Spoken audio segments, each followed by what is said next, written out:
Howdy, y'all. My name is Bryce. I'm coming at you with some more Stardew Valley. What's on TV? It's going to be clear and sunny tomorrow. Perfect weather for the luau. Oh! Shoot, don't I have to bring something for the luau? I have to bring like a really nice ingredient or something for the luau, I think. Fortune teller. A new viewer has joined us. Spirits are very happy today. Ooh, so I should definitely pop our, today? Our geodes, if we can. Also, hi, everybody. How's it going? Hope y'all are having a good day. Are these... I don't think these are actually ready. They just look like they're big, but they're not actually fully ready. Okay.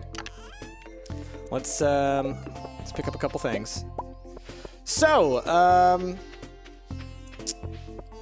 what do I need to... I was like, I know there's something I need to remember, and I just remembered it. It's Maru's birthday, so make sure to give Maru a gift. That's the other thing. Okay, so, Dear Bryce, tomorrow we're all gathering at the beach for the annual Pelican Town Luau. The highlight of the event is the communal potluck. Make sure you bring something good to contribute. The governor himself has attended the event, so make sure you're on your best behavior.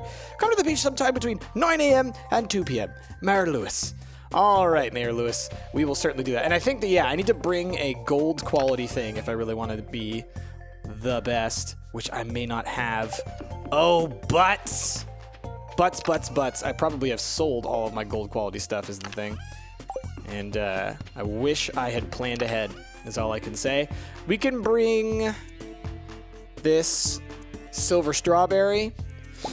That won't be terrible. It won't be the best thing, though. Okay, let's put away these combat boots. Let's get ready and do our watering, and then we'll do some chat.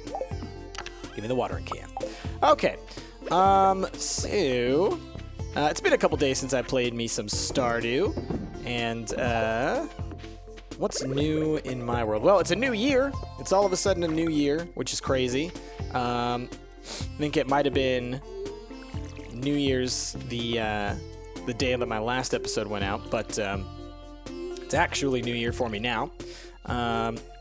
And today I am just kind of waking up for the first time, so I'm a little slow to get going here. But lots of great comments on the last video. A bunch of good questions going on. I'll attempt to address some in a little bit as we go forward. First things first, so we got to focus on a little bit of this stuff. So we got $3 grand now. And the question becomes, do we spend that money on more crops, or do we spend it on saving it up for the coop, or do we spend it on, say, saving it up for an upgrade to our existing tools? You know, there's a lot of things that we could do, and I'm trying to figure out what would be the best course of action. And it's not an easy one. Let's see, because what did I say? I said we need like roughly $5 grand to get the chicken coop. So that's something to keep in mind. And also, if you look at how much we can water in a single day, we're reaching our limit. Like, if you look at the amount of energy that we're wasting doing this, you'll see that we're kind of reaching that edge of like, all right, maybe we should... Why'd you have to look up? Why'd you have to look up, buddy? Reaching that edge of, even if we planted more stuff, we might not actually be able to grow it all. So we're going to have to think along those lines as well. So I'll probably go and I'll get some more seeds, but the question will become, how many seeds do I get? And I don't know the answer to that right off the bat. But I'll think on it a little bit. I can get more melons, which might not be a bad idea. Like I said, I do need/want 5 golden melons by the end of the season, because that is part of a Junimo bundle. So I could kind of fill this guy out a little bit. We're going to need a little bit more fertilizer as well. We don't have very much in the way of... I always forget you can actually check your stats and see where you're at. Foraging, we're almost there. Fishing, we could do a little bit more fishing. Where's my axe? Axe. I can chop down some more trees. Oh, and let's grab a diamond, and let's go give this to Maru. Do we water all this stuff? Everything's watered. We have some spaces for stuff. You know, maybe I'll buy, I don't know, 15, 20 seeds. Not a huge amount, but enough to like add a little chunk to our area over here.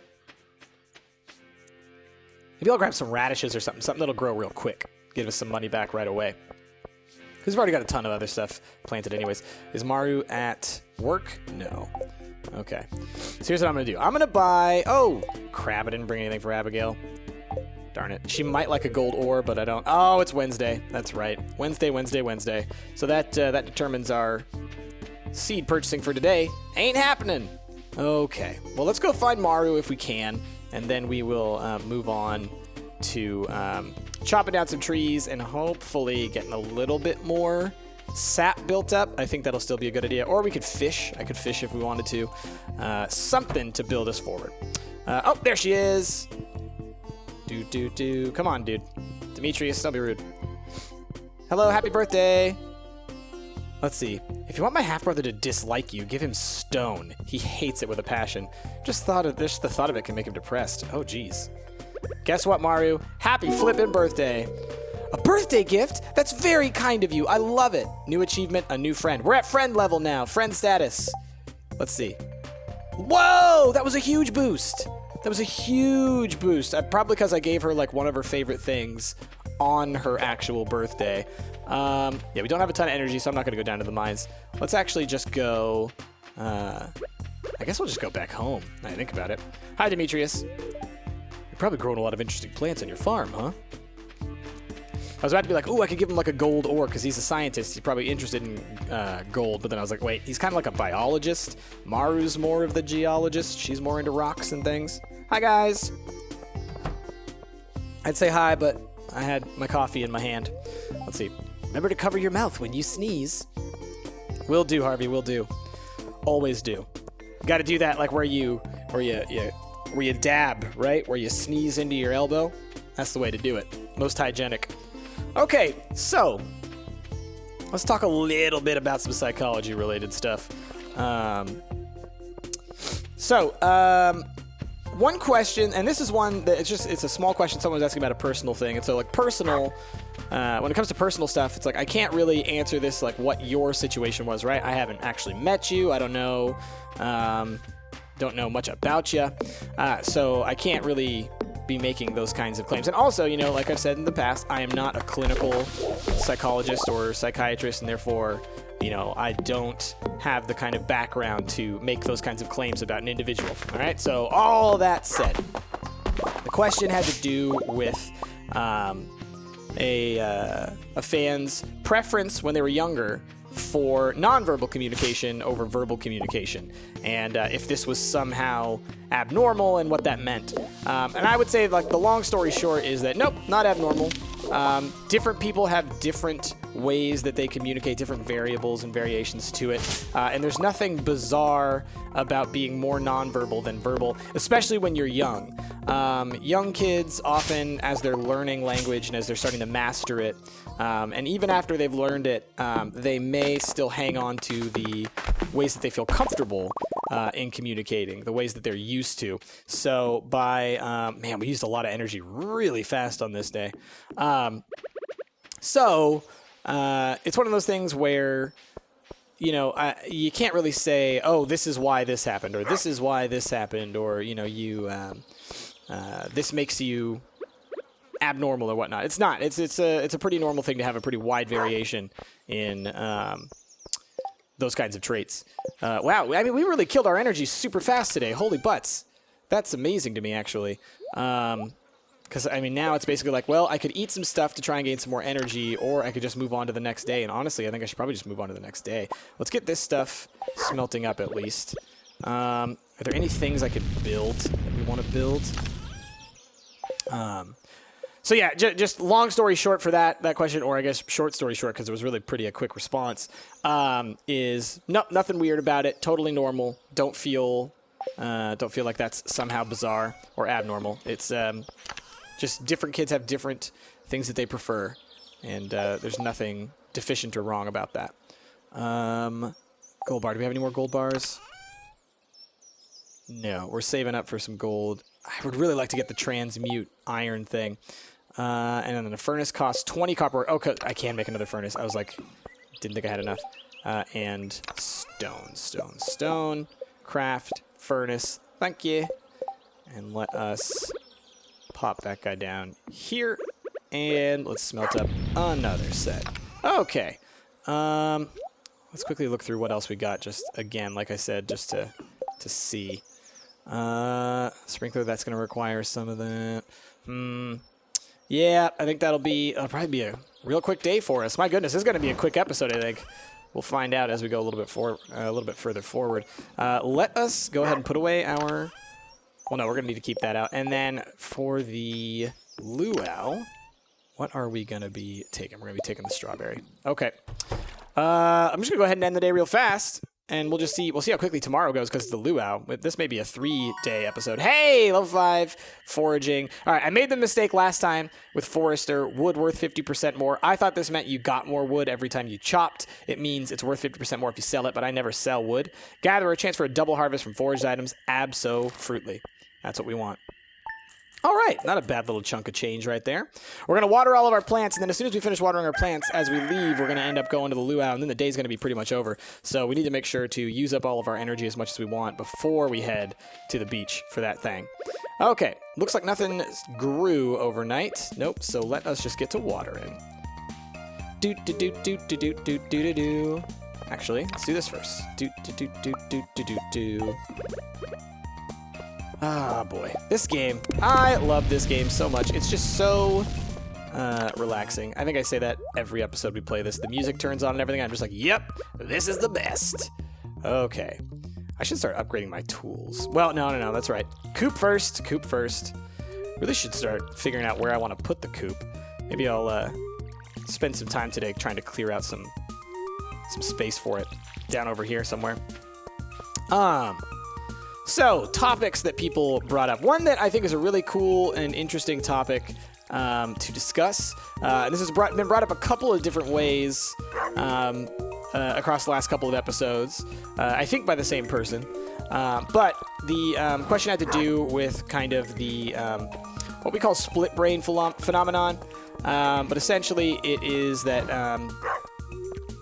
we're all, well, I assume we're all, but now that I say that, maybe we're not all, so... Let me take a step back. What we know about the brain, and if you don't know this, here's a little bit of info for you. The brain is split into 2 hemispheres. All right, we have 2 halves to our brain, basically, left brain, right brain, right? Now, there's a lot of misinformation out there about the specifics of left brain versus right brain. You'll probably see a lot of Facebook survey polls and things that'll tell you, are you more left-brained or are you more right-brained? The left brain is more analytical, the right brain is more creative, that kind of thing. And that's inaccurate. Both sides of the brain are involved heavily in all aspects of creativity and whatnot. And so they do have slight variations to it. For example, the part of your brain that processes language, specifically like spoken language, is only on one side of the brain. So like those kinds of things, they are relegated to specific areas and sides of the brain. But at the same time, it's not so much so that if you say only had your left brain and didn't have your right brain, that you would be unable to do math and completely unanalytical and 100% driven by instinct or something like that, right? That's not how it works. It's much more mild differences across the brain than popular culture would have you believe. That being said, there are some differences across the different sides of the brain, and both sides of your brain communicate pretty heavily across an organ in the center of the brain, or a structure in the center of the brain, rather, called the corpus callosum, which the person who asked these questions actually brought up in the comments themselves. Let's do a little bit of fishing, and maybe we'll get lucky and catch a goldfish and bring that with us. Goldfish. Because we have until... Where's our good fishing rod? We have until 2... I believe, 2 a.m. or 2 p.m. rather, so I don't have to get there right away. I am going to have to walk my butt over there, though, so I do need to keep that in mind. So let's give ourselves like an hour of fishing. Okay, so the corpus callosum is a structure in the middle of your brain. It connects both hemispheres of your brain together. The bigger your corpus callosum, the more communication that is seen between both sides of your brain. What this means is that, different areas can communicate and share information, and thus they can, help to expand out the knowledge of things. When it comes to perception, there's some pretty interesting phenomena that occur when it comes to this. Oh gosh, it's one of the tough fish. when it comes to... Okay, okay, come on. Don't... Oh, thank goodness. What are you? A pike. When it comes to what each side of the brain processes, what each side of the brain is aware of, but I think the easiest way to see this is knowing that each half of our brain processes a different half of the sensory information that comes in from our body. So it's funny because your brain actually crosswires. So the left half of your body is actually controlled by the right half of your brain. The right half of your body is actually controlled by the left half of your brain. So basically, when all of the sensory information reaches your brain, it crosses over to the other side. Really interesting, odd phenomenon, but that is how it works. So, like I said, you know, the information from your left eye, say, is processed by your right occipital lobe, and so on. Now, all right, we need to get heading to the luau. So, what does this mean in the case of what we call split brain phenomena, when someone has no corpus callosum or where their corpus callosum has been split? Well, it's pretty interesting because for the most part, people can function pretty normally. But there may be some small differences that are actually noticeably meaningful when it comes to specific tasks. So one of these is what we call hemispatial neglect. And this has to do with a specific type of issue. And this isn't an issue of the corpus callosum, the communication between the two brains, but it does give you an idea of what it is like to have the brains the two sides of the brain not properly communicating. So if you have lesions, which is, you know, just abnormal structure, scarring, missing tissue, just problems, you know, brain damage, essentially, on one side of your brain, when it comes to the processing of, let's say, oh, hey, we got 2 sweet peas from that.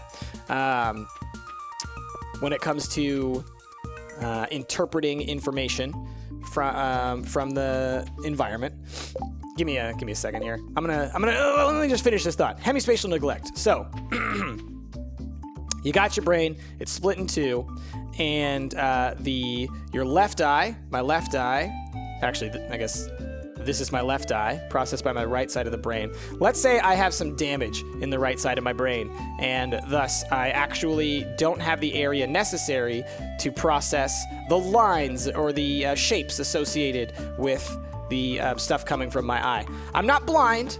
The information still gets there, and I process parts of it, but I'm missing some of that information because of some brain damage that I have. When people ask me to describe what I see, say what's on this table, I'm standing right in the middle, right? So this eye is seeing a lot of this side of the table. This eye is seeing a lot of this side of the table. My left eye is the one where I'm having issues, right? Because my right side of my brain is having some damage. When you ask me to describe what's on the table, I will not tell you that I only see half of the table. I'll tell you, oh, I see the whole table. And you say, okay, tell me what you see on the table. Well, I see a glass or a bottle of wine, a turkey, a salad, a bowl of fruit, a salad, another salad, and a flower display. And I'd stop there. And you'd say, oh, do you see the pie on the table? And I go, oh yeah, I see the pie, right? Because you drew my attention to it. I turn my head, I look, I go, oh yeah, I see the pie. But when I look back at the center, it's like, I don't see the pie. And I neglect that pie. I'm unaware of that pie on the table, all right? So what we see there is while some of the information was making it across, not all of the information was making it across to the other side of the brain to share that information. And thus I was only able to pay attention to one side of the table because of this brain damage that I had. So that's one example of how the brains communicate and in that instance don't communicate well. All right, now let me do this little task and then we'll talk a little bit more about that stuff when we leave.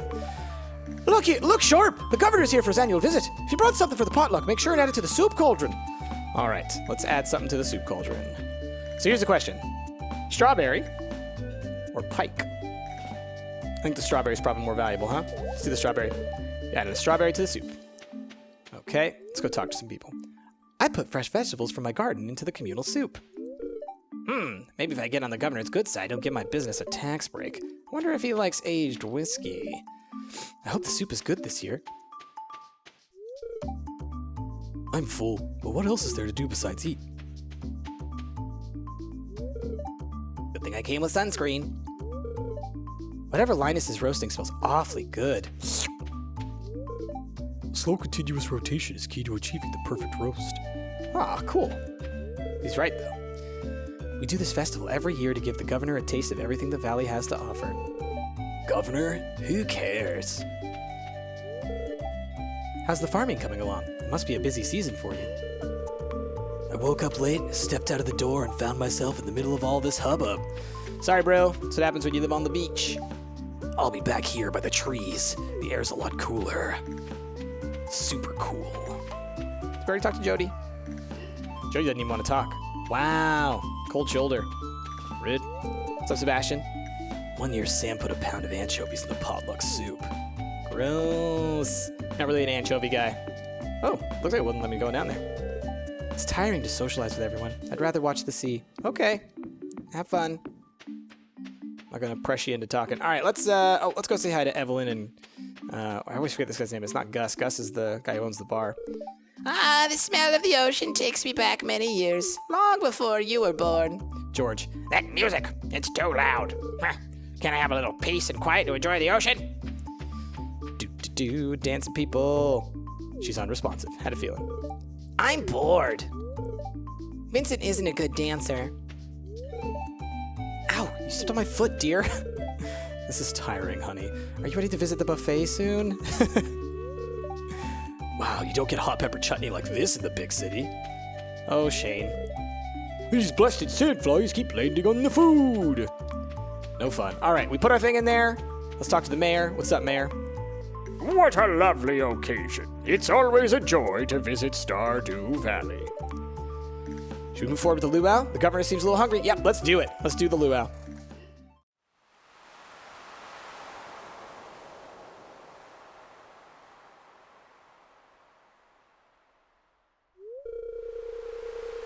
Well, folks, it's time once again for the potluck ceremony. I trust that you all put high-quality ingredients in the pot this year. We don't want the governor to regret this, to regret his visit to the valley.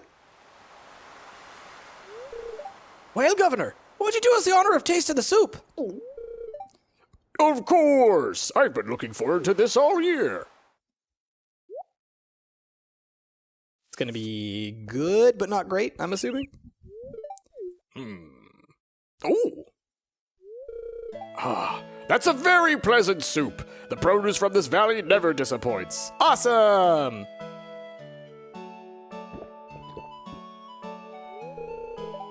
Tasty! You all did very well today. Now, who else wants some soup? Get in on it! Nice. Cool. The luau was a success. Good thing I brought something tasty for the soup. Time to head home. Aw, yeah. All right, and now it's nighttime. So now it's time to go to bed. My goodness. Well, I guess this is a shorter episode, but that's, usually how these things go. Next time, we will definitely get to getting our... Oh, hey, cool! Some of this stuff grew. Let's grab this real quick. Next time, we'll definitely get to our... come here. Building our chicken coop. Maybe down here. I could clear this whole thing and make this just a giant farm plot.